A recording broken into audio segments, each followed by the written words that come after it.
evening, everyone.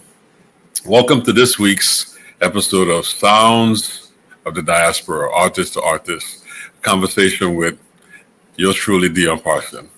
I'm really excited about our guest this evening. This is someone that I've known from my years in college, hanging out in New York, going to the clubs and checking him out playing with some of the masters. We'll talk about that later in the show. But this gentleman is originally from Chicago, master bassist, educator, composer, and a producer.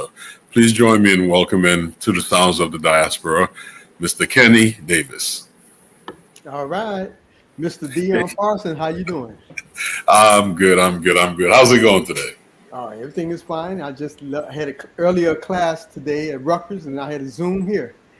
Yeah, man. So you stay busy. You're one of the few musicians, man. Ever since I met you, you always had an agenda musically, man. You always had something going on, and you've been an inspiration, man. So thank you. It goes both ways.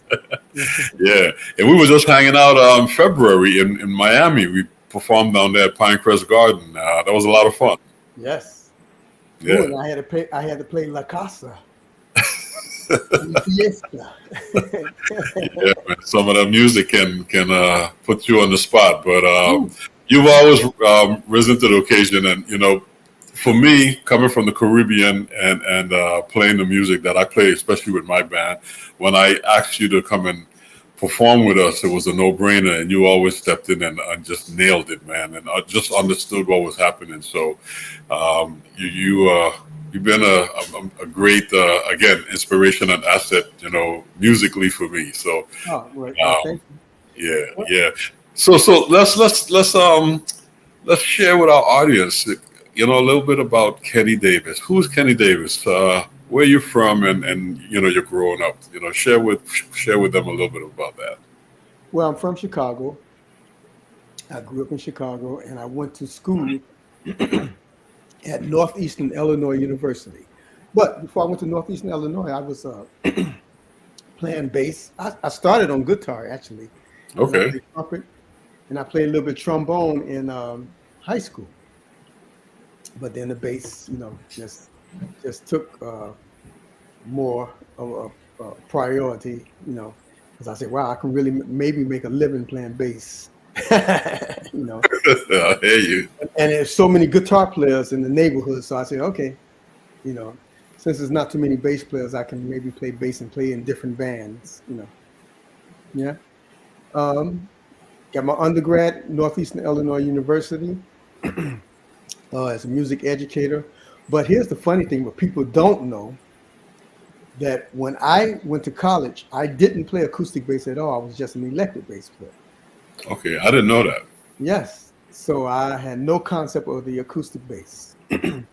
So I, the next year, I joined the jazz band, and the jazz band director said, hey, man, why don't you try to learn how to play the acoustic bass? I'm like, really? Okay. So I did it. So I went and I got me a bass. The bass that I play now, I got that from Lonnie Plaxico. Okay.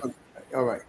And I used to go to his house and try to hook up, he'd give me some lessons and all that stuff, because he was like, man, this guy's my age, but he's playing like that. So I would go over there and cook, just try to play the best I could. So anyway, when he got the gig, we went and he said, hey, man, take the bass. So gave it to me really cheap. Okay. So you knew Lonnie growing up in Chicago? Yes. Okay. So, all right. So now I got me an acoustic bass. Didn't really know how to play it. So I went to the dean of the music department.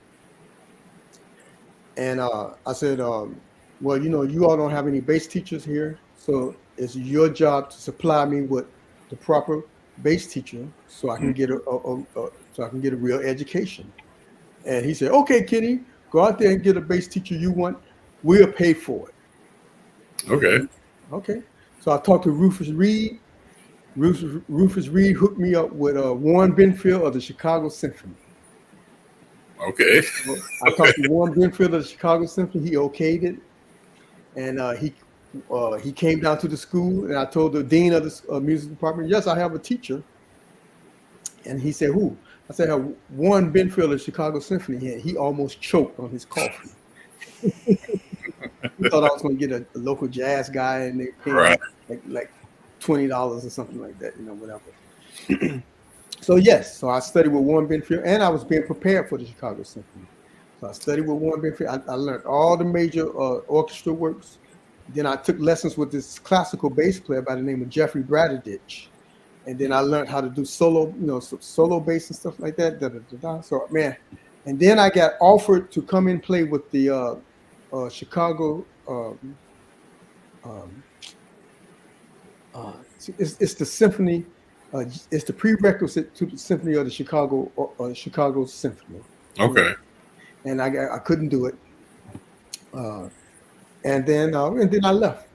But I was on my way to becoming that. Stuff. Now, if Warren Benfield, he's deceased now. If he come and hear me how I play classical now, he would really be upset with me.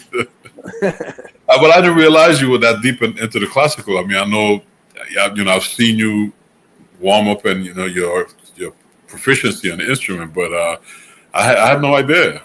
Yeah, and it was the Chicago Civic Orchestra. That's the orchestra just for the prerequisite for the Chicago Symphony. Yeah. Okay, but then you didn't do that, and instead of that, you moved to New York. That's what happened. Moved to New York and got the gig with OTB. OTB. That's how you came to New York? That's how I came to New York. Wow. So you replaced David Eubanks. Oh, Bob replaced David. Right. No, it was Bob Hurst. Bob Hurst left to go with Winton. Then David Eubanks came in and played, and they used Brodsky also. Okay.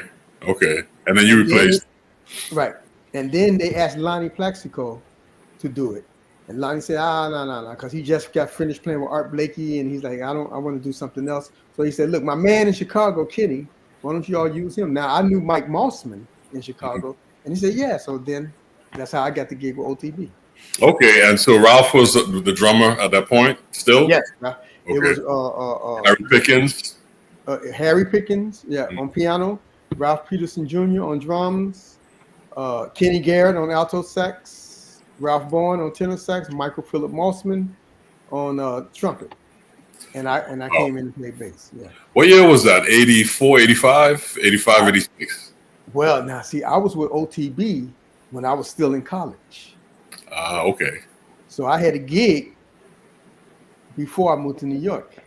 Yeah. Okay. So that must have been like 85. Yes. 85. I'm just looking at the timeline because I moved from St. Thomas in 85, went to Rutgers. They used to rehearse at Rutgers at that time. Yeah, that's okay. Mm-hmm. Yeah. Wow. Okay. That's how you came to New York. OTB, right. Out of the Blue, Blue Note Group, Out of the Blue. That was a great band. Yes. Yeah, that was a great band. Yeah, it was fun. And so you came to New York like just on a high plateau just immediately. Oh man, yeah. So I had it was a OTB. They were a high profile gig, because we were the young lions, as they say, and Blue Note was behind us. Right. So, I used to call Blue Note and call the guy at Blue Note. What was his name? The main Bruce Lombard. Oh, yeah. He would always pick up. I had never called Blue Note where he never picked up. He will always pick up. And the great thing, and another thing about that is, since it was Blue Note, I would come down and go to the vault and get CDs. One of the perks of being on a Blue Note label, right? Right. I have Blue Note CDs. Come get some CDs. That's great, man. And for some reason, I thought you was already in New York because. That group would rehearse at Rutgers. I was trying to figure my stuff out, and then Professor Fielder, Bill Fielder, Professor Fielder, that taught Winton and Terrence Blanchard and Mike Mossman and Sean Jones and Terrell Stafford and Melvin Jones. He taught all the cats. Yeah. I kind of became his unofficial driver at one point in college, and we used to drive into New York, and he said, "Yeah. Young man, bring the car around at 6 o'clock. We go into the city, and while we're driving, I'm like, where are we going? He said, man, just drive the car. Just, Prof won't tell you anything. You just have to go along. And then we pull up in front of the club, and, we walked up, everybody be like, oh, Fielder's here. That was, I remember meeting you the first time at Sweet Basil, and you was playing with Art Farmer. Right. Yeah, and Smitty Smith was on drums. Uh-huh. I want to say Mulgrew on piano, but I'm not quite sure. Yeah, Mulgrew did a lot of it. James Williams did a lot. James Jeff Williams, Freedman yeah. And you and Smitty gave me some of the best advice I ever got before I even came to New York. Because it wasn't about going on the road. Back then when you're young, you're practicing so hard, you're shedding, you go into session, you want to play, you want to get a gig and go on the road. And you was like, man, get you a Broadway show, get you a teaching gig, get you something that when you're not on the road, you have income coming in. You always have something going on. Yeah. And it's stuck in the back of my mind. It took a minute for it to settle in, but it's stuck in the back of my mind. And after being in New York about 5-6 years, it finally hit me like, man, that's what this cat was talking about. Because every time I would see you, you had your bass in your back heading to do something. Yeah. All the other cats was like, yo, what you up to? Nothing. Well, you got a session? No, I ain't. They had nothing going on besides the gigs. Man, I know, man. I was so blessed. I was blessed with Ron Carter. I studied with Ron, and he came and put music in front of me. Say, hey, man, hey, can you play this? Not chord changes, but notes. And I played it. And then he went back, oh, okay. Then he got something real hard. It was more challenging. He said, okay, play this. And I played it. And he said, okay. That was after the lesson. I didn't think nothing of it. But I didn't know he was just trying to see where my reading was at. Because a couple of days later, he said, what you doing? He said, hey, he called me. He said, what you doing? I said, no, nothing. He said, hey, man, you want to do jingles? I said, yeah. So, man, that's how my jingle stuff started. And then I met Bob Crenshaw. That's how I was playing on Sesame Street all those years. Yeah. All right. Bob Crenshaw, Uncle Bob. Yeah. Yeah. Bob said the same thing. Bob said the same thing to me also, And it wasn't until I got hooked up with Buddy Williams that I started those jingles. And I became Buddy's sub, and I was subbing rehearsals after rehearsals for him, and ended up doing Color Purple because he had the show, needed a drum book. He called me up, and one thing led to another. Next thing you know, I'm doing a show, and you and I we were in that show. Yes. It's been a lot of fun, man. But man, that was a great show. That was a great show. That was a great show, man. But I learned a lot. I learned a lot about that, and it made so much sense. And ever since then, between the education, the different shows, at one point I was playing with maybe 8 different groups. Ooh. Yeah, I was really doing that. Then I hooked up with Jazz at Lincoln Center and was doing a lot of education stuff with them. So I would be in the schools throughout the day and then doing the gigs at night. It made for a better career. Right. It wasn't like you out there being a struggling artist. You were actually a proficient artist you vested in a union. I would encourage cats to join the union and all of those things that, normal working folks do. They have a pension, they pay into Social Security, all of those things that, when you get in the scene, that's something that nobody tells you. They don't tell you how to make a living. They just ask you, where you playing. Right. Yeah. See, that's the difference between having mentors, because Ron Carter. But before I moved to New York, I was taking lessons with Richard Davis. Okay. And he told me, man, I heard you going to New York because Richard Davis wanted me to come to Wisconsin. Where he was teaching at, and I'm gonna play with OTB. So, but he said take advantage of New York. He said, take all of the advantages New York is going to give you. Yeah. And he said, don't worry about what these jazz guys are going to say. Take advantage. So if you get a show, do it. So I've been doing Broadway since the late 80s or early 90s. And I've been doing that ever since. Matter of fact, because they said, hey, man, you're going to get old at one point. You're going to have a pension, all this stuff. So they explain all that stuff to me, Yeah. But like you said, having a mentor, man, is really, really important. And I remember coming to New York and Cass was like, if you had a teaching gig, they kind of looked at you a certain way. Yes. But if you look at the history of the music, I mean, some of the masters, like Kenny Barron. Kenny Barron was at Rutgers, and people came there because they heard him playing in Europe, and they would come to Rutgers just to study with him. And so it's a catch-22. It's a really good thing to have that stability, and you can build a great studio at an institution if they allow you to do that. Like Max Roach, he was up at UMass for many, many years. Mm-hmm. But that's was smart enough to understand, being on the road is one thing, but actually, from an educational standpoint, being able to pass on the knowledge and build your own, how should I say, just build your own network within yourself is really good. But I always thank you and Smitty for that, man. That was the best advice I ever got, and I never slowed down or looked back, man. You're one of the ones that just took it this way and we kept going up. Yeah, and I would wake up as like, okay, what can I do today? I have no pigs? Okay. And there was one time I used to be calling cats to like, man, what's going on, and try to create things, but not everybody was on that same plane. So I just started to do things for myself. Right. And make things happen. And moving back to the Virgin Islands was a big change for that, and really offer that. But I always wanted to thank you for that, because it just made my life so much easier, man. I just stopped knocking my head up against the wall, and I was like, okay, I could breathe now. Okay. Yeah. That's what all of us. Yeah, just trying to figure it out, man. But you've been blessed with some of the best gigs on the scene, man. And the Diane Reeves and the Cassandra Wilsons and Art Farmer and Freddie Hubbard and Herbie Hancock, man. That says a lot.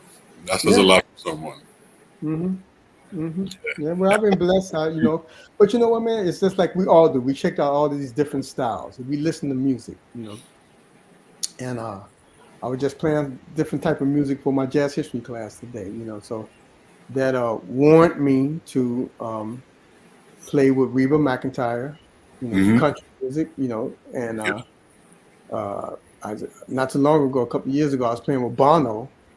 He had this cool thing, and and then Elton John did something with him, and I'm saying all the stuff that's away from jazz, right? But it's just about being versatile, Oh yeah. That makes a big difference of being able to read and just come from a cultural standpoint to understand the different things. Because I remember when I first called you to play, you just came in and nailed it. And I was like, okay, KD in the house. Kept looking over at me saying, am I doing it right? Am I doing it right? I was like, oh. But you know what? I'm always asking, just to make sure. You do, man. You but it's amazing, man. It's like, just having a respect for you, but you always make sure that it's on point. And that's what I love. That's a true professional. Yeah, thank you. Professional. And just be some of the gigs I've been on with you, man. I remember going on the road with Don Byron. Yeah. I remember the first gig, and I got picked up in Switzerland. I just finished a tour with Monty Alexander, and Don faxed me all of this music, and I'm sitting up trying to figure it out. And fax paper is like, it's not really paper, man. It's like, and I'm trying to figure it out. And you guys picked me up, and we had like a 2-hour drive to the town, and everybody in the car. Yuri Kane went to sleep, and cats are nodding, and I'm looking around. I'm like, so Don, man, so what's the schedule like? When we're gonna rehearse? When we get there, he looked over and said, "This is the rehearsal." That's done. Yeah. And we never rehearsed. We would nail the sound check and play it again. I don't know if you remember that, but it was interesting, man. But KD, you're one of the guys that not only have been on the road with all of the cast, but you've spent some time on television also. You ended up on the Tonight Show. Right. Can you how did that opportunity come about for you? Well, I used to play with Kevin Eubanks in the 80s. So after I left OTB, after that was done, I started playing with Kevin Eubanks. And Kevin called me one day, man, what you doing? Nothing. I got a 6-week tour in India. Okay. We're leaving in a couple of months. Can you do it? Yeah. So I said, where's the music at? He never sent me no music. And I had to play all these lines. I had to play all this stuff, And I, you shared on it, when you get there, And then so I did a couple of GRP records with Kevin, and then he got called for the Tonight Show. Then it was it. And then he called me for the Tonight Show. So that's how I got called for the Tonight Show. from playing with Kevin back in the day. Okay. And it was fun, man. You know, you get there, and we tape at 5 o'clock, and we finish at 6. But we had to be there at 2. So when I got there, it took me about it took me about a little over a month to figure out, okay, which guys I can approach this, you know, because there was Chuck Finley, who was Quincy Jones' first call trumpet player. Mm-hmm. Then Matt Findler, who came there, Branford called him, great trombone player. Mm-hmm.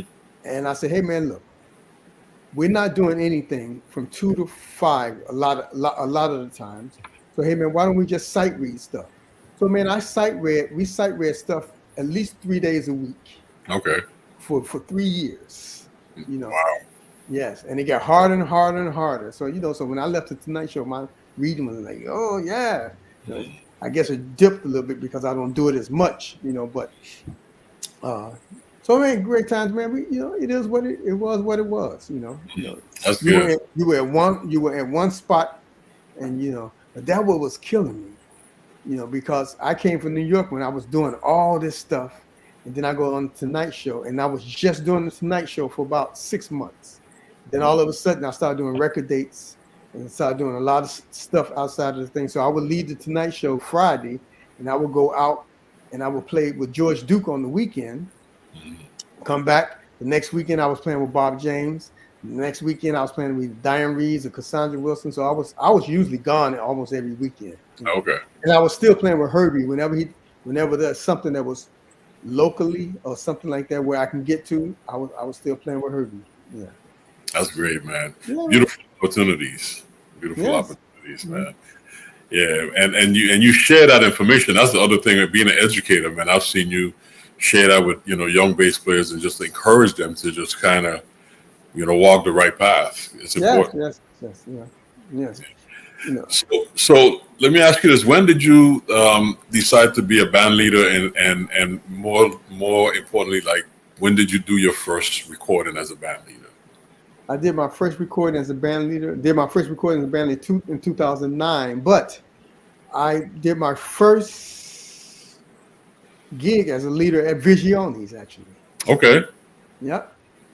In maybe 1990 or 1991, somewhere around there.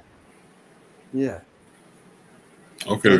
Nice. It was Billy Hart's wife there. She was the manager. She said, "Kenny, you want a gig?" I said, "Yes."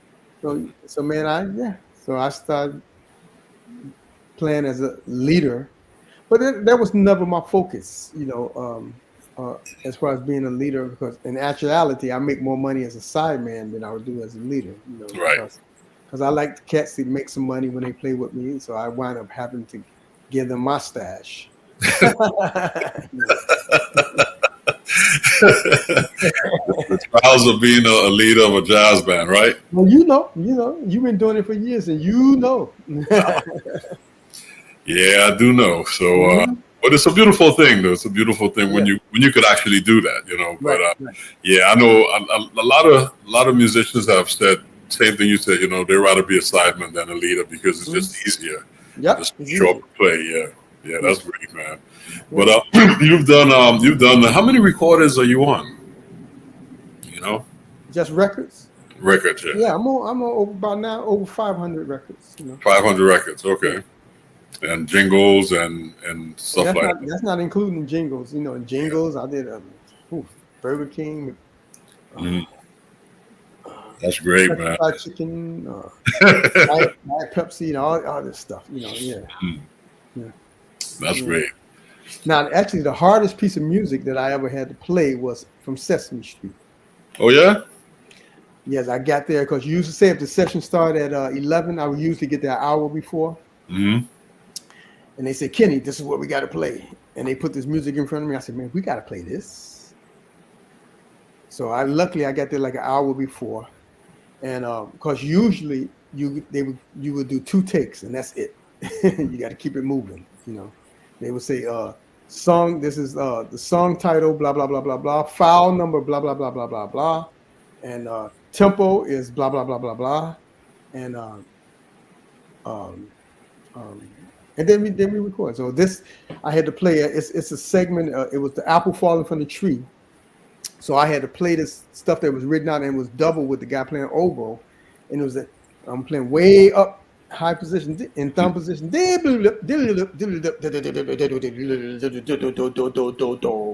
it was the apple falling, and they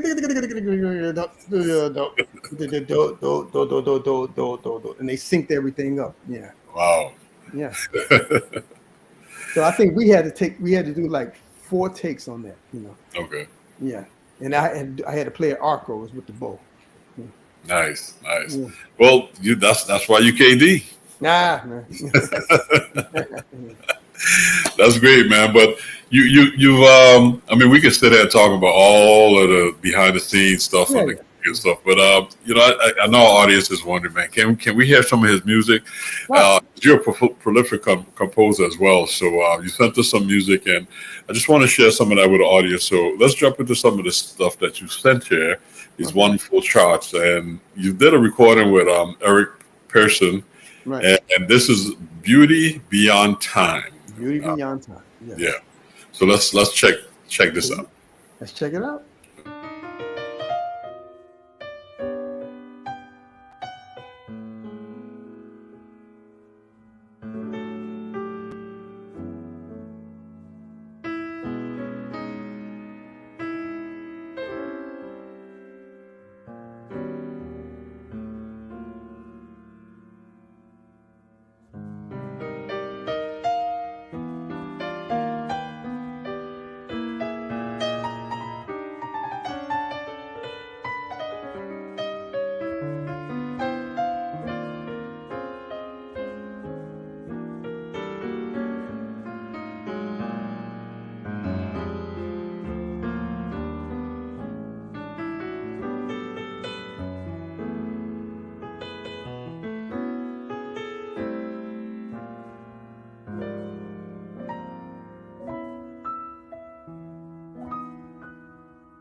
Beauty Beyond Time. Right. So I know there's a story behind that. No, it's just, you know what, it's just the first thing that came into my mind. I said, just Beauty Beyond Time. That's it. Okay. Yeah. And did you write it specifically for that recording process, or is it just a song you Yes, had? I wrote it for Eric's record because Eric wanted this other song that I wrote, and I said I'm saving that song for my record. And Okay. I said I'll bring something in that you would like, and he said okay, and that's what I brought in. Okay. Mm-hmm. Very beautiful. Oh, thank you. Nice and spacious and airy, and beautiful. So No, thank you. yeah, I'm enjoying that. That's something you could put on just on a nice, relaxing day, and just Yeah. and you can reflect on a number of beautiful thoughts. Yes. Yeah. Now, also who recorded that is Art Farmer. Art Farmer recorded that also. Okay. And I brought the keys down, and so I got a chance to have that song played by Art Farmer and recorded by Art Farmer. So that was good. Nice. Oh, beautiful. Mm-hmm. Beautiful. Great. Well, you've worked with a number of musicians from different scopes and in different walks of life, and I know I've seen and heard you perform with the great Michelle Rosewoman. Right. And this next song is from one of her recordings. Is entitled KT. Mm-hmm. Can you tell us about that real quick? Man, again, I was in the studio, and they said, Michelle said, Kenny, what's the title of the song? And I was like, KT, for Kenny's tune.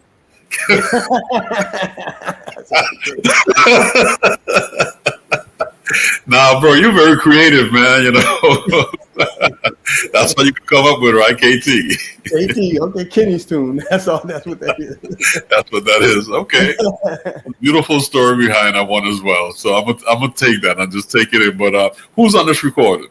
All right. So on drums is Gene Jackson. Mm-hmm. Michelle, naturally, she's on piano. The saxophone is Steve Wilson on alto and Gary Thomas on tenor. Oh, nice. Okay, that's a great group. Yeah, it's fun. Mm-hmm. Yeah, let's check it out. KT, Kenny's tune.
Bing, bing, ding, ding, ding, ding, ding, ding, ding, ding, KT. Right. Well, that was because Michelle, they were trying. I was really trying to learn the clave, so I tried to put like a bass line, like a clave-ish, like in the bass line. Yeah. Oh, okay. You know what? I didn't hear that. I didn't hear that. I thought it was more like an Elvinish vamp. Okay. That was your that was off of the clave. Yeah. I mean, now that you said it, that's the pattern. But I was because it was swing and Elvinish. Right. Yeah. Wow. Okay. Look at that. See, that's a totally different concept. Okay. Yeah. That's slick. I like that though. That's nice. See, you got me on that one. I would have said clave, which is the pattern that you had. Yeah, but I heard the Elvin. Right. No, that's fine. Yeah, that's great. It's still. Yeah. Two concepts. So I got one concept out for both of them. So right. You're good. that's good, man. Kenny's tune. I love it, man. I love it. So let's keep moving because this is some fun stuff for a fun time. So you have this next song entitled "Fun Time," and that's on a Javon Jackson. Javon Jackson, yes. Well, Javon was going for like a commercial sound, and he always announces this in the audience. He said, "Yes." He said, "My bass player, which was me." He said, "Yes." Said he's going to bring a tune in on his record, but it's going to feature him.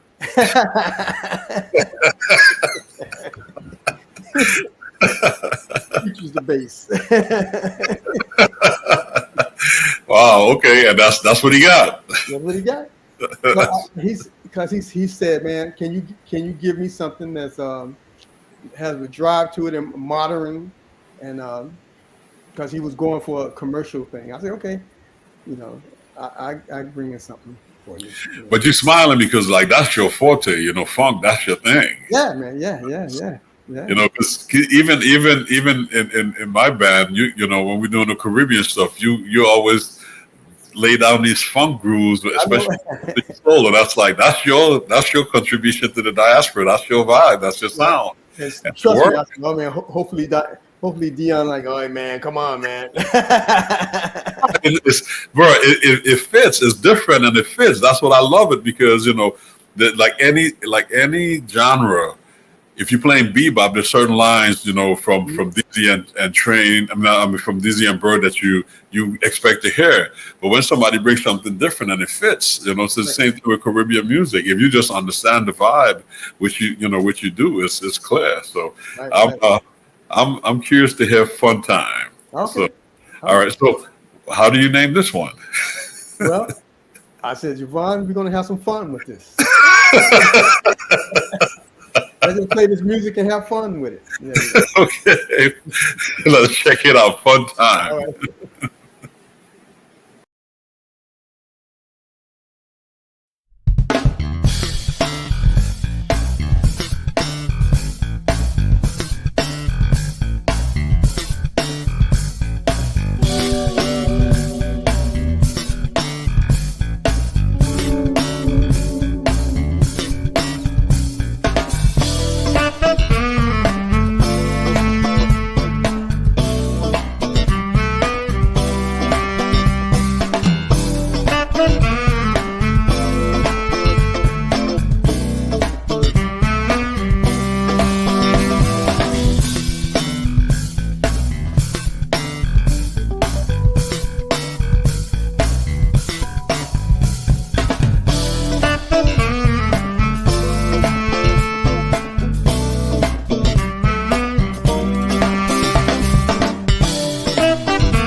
One time.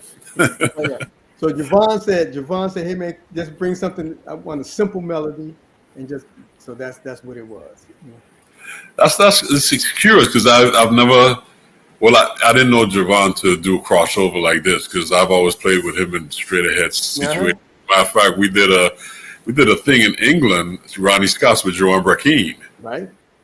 So I kind of knew him in that world, but this is fresh. This is refreshing. Yeah. And it's a fun time. This is you though. This is straight up you. Yeah. I love it, man.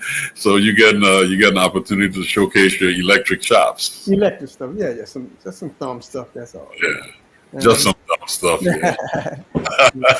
So you still shed on all of that stuff every day, not every day, but I still shed on it enough, because I still do sessions. And matter of fact, I got to do a Will Downing record tomorrow. Okay. Look at that. Mm-hmm. Look at that, man. That's great, man. It's beautiful. Yep. So you stay on top of your game, which is a beautiful thing, and continue to encourage because, again, I can't say it enough, man. You've been one of my mentors. Oh.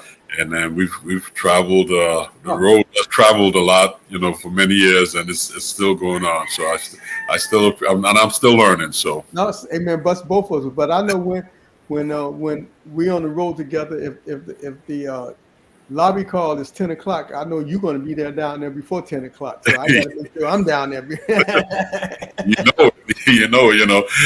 Cass was saying, man, we'll finish gigs and be hanging out. It'd be like 4 or 5 in the morning. Be like, man, we got to leave here in an hour. I would just go to the room, shower, pack, and go straight back to the lobby. I'd rather doze off in the lobby than doze off in the lobby. Because I've seen so many cats, man, banging on the door. It's time to go, and they not stop. It ain't packed, and then it becomes a drag on everybody on the road because you realize it affects the whole band. Yes. So I learned very early on, get your road chops together. Yes. You gotta have your road chops, and certain people like you, that's on the gig. I know. I said the same thing. Kenny's already downstairs. I go downstairs. And I say the same thing about you because I know you downstairs. So I'm not going to be late. It's good when you're on cats, when you're on gigs with responsible cats, man, because it keeps things in a certain way. So that's beautiful. Right. Yeah, man. Well, Katie, it's been a pleasure having you, man. We're gonna we have one more song. Right. That I just want to say thank you for having me. It's an honor to be on here with you, and man, it's a great format that you're doing, man. You're full of surprises, man. Thank you. Well, it's a story behind this radio show, and Mel had a lot to do with convincing me to, get on here. So, but I'll tell you that offline. But let's check out this song, Fearless. Yeah. All right. Right.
Again, that's another simple melody. And wow, you think about it. Ralph Peterson, Jerry Allen, they're not even here anymore. That was Jerry Allen. Yeah, I was about to say that's the rhythm section. Who's the horn player? That's Ralph Bowen. That's Ralph Bowen. Okay. Mm-hmm. So that band, boom, boom, boom, bing, boom, bing, boom, bing, bing, boom, boom, boom, bing. How did you write that out? Is that's like? You know what? I used to play this song with Kevin Eubanks. I forgot what it's called, but it was in. Let's see. It was like it was. So I did. It's in 11. So Kevin had this tune like 2 bars of 4 and the bar of 3. Okay. So it was some. His doom doom doom ding doom ding doom ding doom doom doom. So I said, oh man. So I sort of wrote something off of that, and then it went whatever it went, you know. And I just came up with a bass line that most people is like, that's really doom doom doom ding doom doom. That's a little funk thing, you know. Right. Doom doom doom ding doom, and I just put it in 11, you know. Okay, so you did 4, 4, and 3, or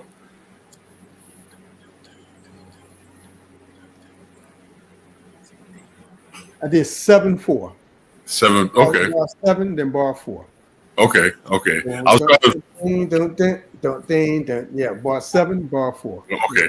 Yeah, I was just trying to find a subdivision because there's always that subdivision. If you don't write, it's not going to fall. Right. So I was saying 4-4-3, but the line didn't fall into that. So let me just ask you because I'm here in my brain with it. But yeah, that's so you all think different. You all get these rhythm things that's happening. So you're good. Oh yeah. Well, some people have it more than others, man. I remember seeing a workshop that Ralph did where it was like a music -1. He took the drum track off and he was playing the music from his recording that the Fortet with Vibes. Right. Fortet, yeah. Mm-hmm. Yeah. You played in that, right? Mm-hmm. And man, I was sitting there, bro. I was counting, man. I was counting, like, and he's nailing it. Like, I'm like, it took me a minute. Yeah. So some people just have it on a whole nother level, and Ralph was he had a whole nother thing going on rhythmically, man. Oh man, let me tell you that session because Billy Kilson's playing drums, so Ralph's supposed to do 2 songs. We finished so early. I called Billy Kilson. He's still at home. Oh man, I'm still at home. I'm thinking, so Ralph's like, hey man, you want me to do another tune? I'm like, nah, that's okay. Yeah. Yeah, but he was a special one, man. But again, man, it's a thing with not only playing with great musicians, but you play with some great drummers too. You've been out there with some of the greatest. Oh man, I've been blessed, to play with good guys, including you. Thank you. That's great. You play with Tane, Ralph. I mean, I've seen you with McKilson. I've seen you with so many cats, man. It says a lot, and you fit right in with all of them, man. And and I remember speaking to some of those cats, and everybody have their favorite, and across the board, everybody's like, man, Kenny's just straight down the line, which is great. Yeah. So I really appreciate that, man. So it's been a pleasure having you on Sounds of the Diaspora, man. Oh man, it's an honor, and thank you for thinking of me to do this. And yeah, I'll see you just at Dizzy's. Yes, well, I'll see you in about a month. Yeah. About a month, Yeah. We go on the stage and have a fun time. Yeah, you're gonna have fun. And I'm gonna play La Casa on acoustic bass. Okay, I remember all the cats shared it. If you want it on electric, it's good. Yeah. No, it's all good, man. KD, thank you for joining us on Sounds of the Diaspora, man. All the best to you. Continue success, man. And I look forward to having you back another time. We have a lot more to talk about. Oh, so. Yes. Thank you. Thank you. And hey, Mel, thanks again. Katie Davis, ladies and gentlemen, one of the greats out here. Thank you. He's doing his thing, and it's been a pleasure having him, man. So it's fun. Thank you, Katie. So join us next week as we bring to the Sounds of Diaspora a gentleman originally from Dakar, Senegal, and he's doing great things on the West Coast of the San Francisco area. This is Dr. Pascal Bokor-Thiam. We look forward to having him on next week. Take care. All the best.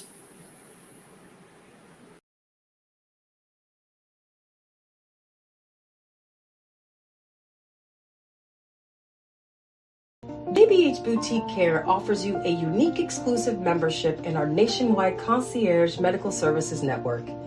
Hi everyone, I'm Dr. Judine Bontemps-Hill. I'm double board certified in family and obesity medicine. We pair exclusive personalized care with accessibility and convenience. A better way for you to receive immediate quality medical care.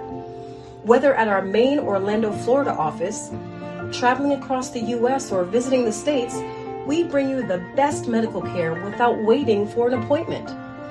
Become a member today by calling 407-234-5282 or visit us online at jbhmed1.com.